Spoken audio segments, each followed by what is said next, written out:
Welcome YouTubers and subscribers. It is the R3ALSilver here, bringing you a chainsaw chemistry gameplay. The last time I remember me doing a chainsaw chemistry gameplay, I did the question and answer video for you guys, what you wanted to see and what did you want to know about the R3ALSilver. So basically, in this video I'm gonna do another special because back then I did a special. So basically, what I'm gonna be doing is giving you a bunch of tips and tricks off the top of my head. So when I do start, and if I do mumble, well, not mumble, but if I take like a little while, just know that everything that I tell you is off the top of my head, and it is something that will help you become a better player and catch these chem strikes and just basically be successful in getting these kill streaks and be an ongoing and good player in Call of Duty. But anyway, first tip that I know for the Call of Duty, first thing that I did when I started playing Call of Duty was I made sure that my brightness is enough that I can see. Then on top of that, I changed my button layouts to the Black Ops and all the other Call of Duty. So yes, I do aim down with L1 and I shoot R1. When you play Call of Duty Ghost for the PlayStation 4, I know that you shoot with the back triggers at R2 or L2, but now I'm not used to that, so I switched my aim down sight and my shooting button to the regular R1 and L1. Next tip is when you crawl up ladders. Yes, when you crawl up a ladder, when you go up a ladder, climb up a ladder, whatever you want to call it, you knife the ladder. This helps you by pulling out your gun quicker when you fully climb the ladder. So as soon as you come up, you know how he, like, I don't know if he pulls the gun over his shoulder, but he just pulls it in a slow motion, and it takes you a while for it to bring out. So if somebody's up there, then they can shoot you, and then you're off guard, and then it could get you killed or stuff like that. Basically what I do is I knife ladders, and it'll pull out your gun quicker, and this would help you because if there's an enemy on top of the ladder, then basically you can kill them and pull out your gun as fast as you can. For another tip and trick is aim down sight before you turn around corners.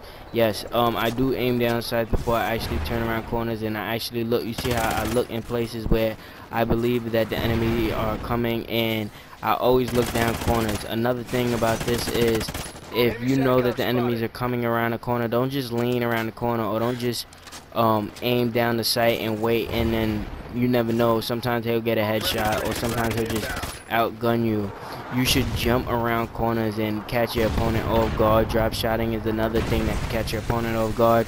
And basically I say this because when you shoot somebody head on, then they have a chance to shoot from your head down to your toes.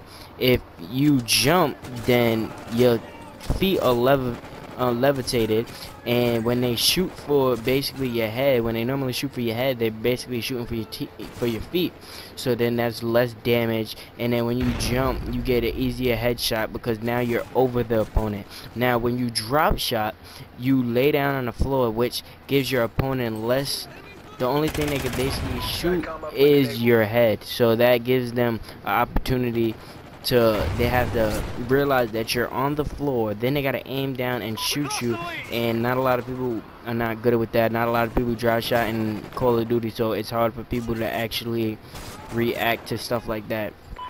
Another tip and trick is hug the walls. Always stay against the wall, stay with your back upon something. Make sure that you in safe areas that you know that, oh, I don't have my back towards my enemy spawn and something that would mess you up in any sort or whatever like that. Another thing is, if you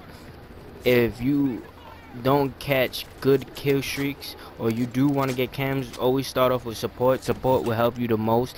I got a support cam with the ballistic vest, ground jammer, and oracle that will help you. The ground jammer basically blows up explosions on the floor, so I don't annoying IEDs, the IMSs, the sentry guns, and it allows your opponent not to use any electronics for like a good 10 to 15 seconds. So anything that's on the floor, it basically blows up, and then on top of that, then they can't use nothing within that time period. Oracle, everybody knows Oracle is like basically the orbital VSAT and the Call of Duty Ghost. So Oracle's a real good kill streak. Then you have the ballistic vest that would make you strong, but remember, you got to keep in your mind that a ballistic vest don't stand a chance against armor piercing. So if your enemy has armored piercing, then basically it's like you don't have a ballistic vest on. So if you get annoyed of people using ballistic vests, then armored piercing is the go-to attachment for you, because armor piercing basically rips through ballistic vest. And this video is a short video. It's on strike zone. It's on a real small map, so everything is more close coded. Everything is real fast, and that's what I like about these maps like free fall and strike zone. I'm not saying I like the map free fall. Like, I like the concept of it, but I don't like the fact that it shakes. If the map didn't shake and then have a bunch of cracks and like walls sticking out that make you get stuck on, and the elevator where the opponent could camp on, I would actually love that map. If you haven't noticed or realized that Freefall is a simulation to Nuketown. You have one building on one side, one building on the other side, and you have the Gap B domination is where the truck is at. But anyway, this video is about to be over, and I'll continue this tip and trick video in my next video. Follow me on Facebook, follow me on Twitter, and R3ALSilver Surfer, and I'm here. I'm out.